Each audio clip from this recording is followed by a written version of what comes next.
Hi friends, welcome to my channel Share Master. இன்றைக்கி நம்ம சேனலில் 22 February 2022 ப்ரீ-மார்க்கெட் அனாலிசிஸ் பார்க்க போகிறோம். இந்த ப்ரீ-மார்க்கெட் அனாலிசிஸில் global market status, F&O updates, fund activity, Nifty and bank நிஃப்டியோட next support and resistance, stock and news and market டைரக்ஷனில் பற்றி கவர் பண்ணியிருக்கேன். வீடியோக்குள்ளே போகிறதுக்கு முன்னாடி நம்ம சேனலை சப்ஸ்கிரைப் பண்ணாதவங்க சப்ஸ்கிரைப் பண்ணிக்கோங்க, பக்கத்தில் இருக்க பெல் ஐக்கனை ப்ரெஸ் பண்ணிக்கோங்க. ஸோ நான் போகிற எந்த வீடியோவுமே நீங்கள் மிஸ் பண்ணாமல் பார்க்கலாம். வாங்க வீடியோக்குள்ளே போகலாம்.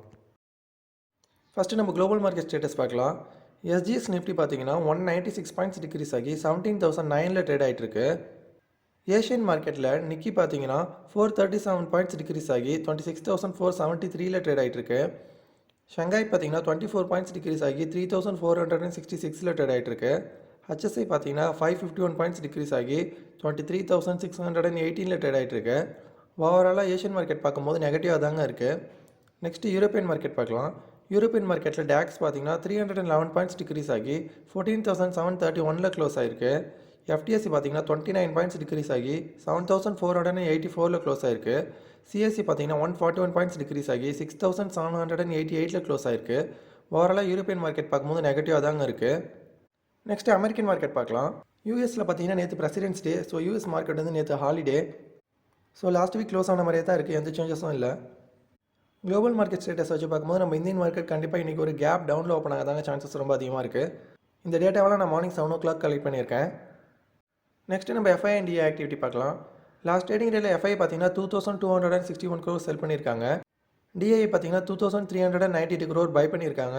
ஸோ டோட்டலாக பார்க்கும்போது எஃப்ஐ அண்ட் டிஐ பார்த்தோன்னா 130 crore பை பண்ணியிருக்காங்க. நெக்ஸ்ட்டு நம்ம F&O பேண்ட் பார்க்கலாம். கரண்ட்டாக பேண்டில் பார்த்தீங்கன்னா பஞ்சாப் நேஷனல் பேங்க், எஸ்கார்ட்ஸ் இந்த 2 ஸ்டாக்ஸ் தாங்க இருக்குது. பாசிபிள் என்ட்ரன்ஸில் பார்த்தீங்கன்னா national aluminium, Sun TV, LIC housing finance, SAIL, Tata power, BEL, Vodafone Idea இந்த ஸ்டாக்ஸில் F&O பேண்டில் வரதுக்கான சான்சஸ் ரொம்ப அதிகமாக இருக்குது. பாசிபிள் எக்ஸிட்ஸில் பார்த்தீங்கன்னா எஸ்கார்ட்ஸ் மட்டும்தாங்க இருக்குது. அதானி குரூப் பார்த்தீங்கன்னா பொல்லாட் பவர் சிஸ்டம்ஸுங்கிற கனடா பேஸ்டு கம்பெனியோட பார்ட்னர்ஷிப் வச்சு ஹைட்ரஜன் ஃபியூல் செல்ஸ் இந்தியாவில் மேனுஃபேக்சர் பண்ண போகிறதா சொல்லியிருக்காங்க.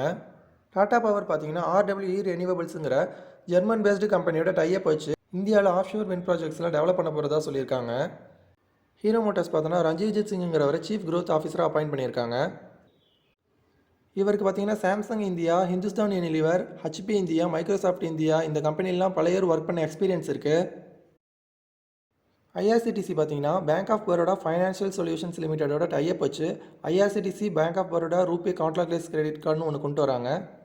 இந்த கிரெடிட் கார்டை யூஸ் பண்ணி நம்ம IRCTC வெப்சைட்டில் டிக்கெட் புக் பண்ணோன்னா ரிவார்ட் பாயிண்ட்ஸ் கிடைக்குங்கிற மாதிரி சொல்லியிருக்காங்க. பாரதி ஏர்டெல் பார்த்தோன்னா South East Asia, Middle East, Western Europe 6ங்கிற அண்டர்சி கேபிள் கன்சோர்டியமில் ஜாயின் பண்ணியிருக்கதா சொல்லியிருக்காங்க. இந்த ப்ராஜெக்ட்டுக்கான டோட்டல் காஸ்ட்டில் 20% ஏர்டெல் இன்வெஸ்ட் பண்ணியிருக்காங்க. நெக்ஸ்ட்டு நம்ம மார்க்கெட் டைரக்ஷன் எப்படி இருக்குன்னு பார்க்கலாம்.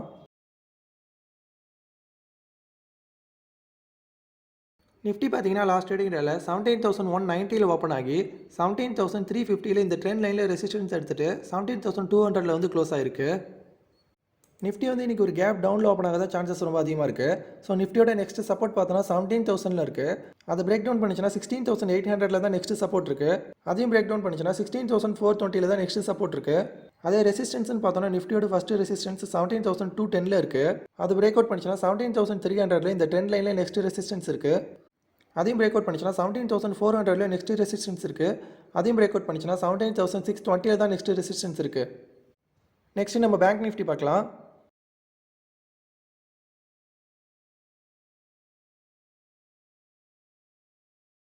பேங்க் நிஃப்டி பார்த்தீங்கன்னா 37,400 ஓப்பன் ஆகி 37,520 இந்த ரெசிஸ்டன்ஸை பிரேக் அவுட் பண்ணிவிட்டு 37,680 க்ளோஸ் ஆயிருக்கு. பேங்க் நிஃப்டியோட நெக்ஸ்ட் ரெசிஸ்டன்ஸ் பார்த்தோன்னா 38,380 இருக்குது. அது பிரேக் அவுட் பண்ணிச்சுன்னா 38,800 நெக்ஸ்ட் ரெசிஸ்டன்ஸ் இருக்குது. அதையும் பிரேக் அவுட் பண்ணிச்சுன்னா 39,350 நெக்ஸ்ட் ரெசிஸ்டன்ஸ் இருக்குது. அதே சப்போர்ட்னு பார்க்கும்போது பேங்க் நிஃப்டியோட ஃபஸ்ட்டு சப்போர்ட் 37,000 இந்த ட்ரெண்ட் லைனில் இருக்குது. அதை பிரேக் டவுன் பண்ணிச்சுன்னா 36,650 நெக்ஸ்ட் சப்போர்ட் இருக்குது. அதையும் பிரேக் டவுன் பண்ணிச்சுன்னா 35,350 தான் நெக்ஸ்ட் சப்போர்ட் இருக்குது. ஸோ குளோபல் மார்க்கெட் ஸ்டேட்டஸ் சார்ட்ஸ்லாம் வச்சு பார்க்கும்போது நம்ம இந்தியன் மார்க்கெட் கண்டிப்பாக இன்றைக்கி ஒரு கேப் டவுனில் ஓப்பன் ஆகாதாங்க சான்சஸ் ரொம்ப அதிகமாக இருக்குது. ஸோ கைஸ், இந்த வீடியோ உங்களுக்கு ரொம்ப யூஸ்ஃபுல்லாக இருந்திருக்கும்னு நினைக்கிறேன். அப்படியே தான் நம்ம சேனலை மறக்காமல் லைக் பண்ணுங்கள், சப்ஸ்கிரைப் பண்ணுங்கள், ஷேர் பண்ணுங்கள்.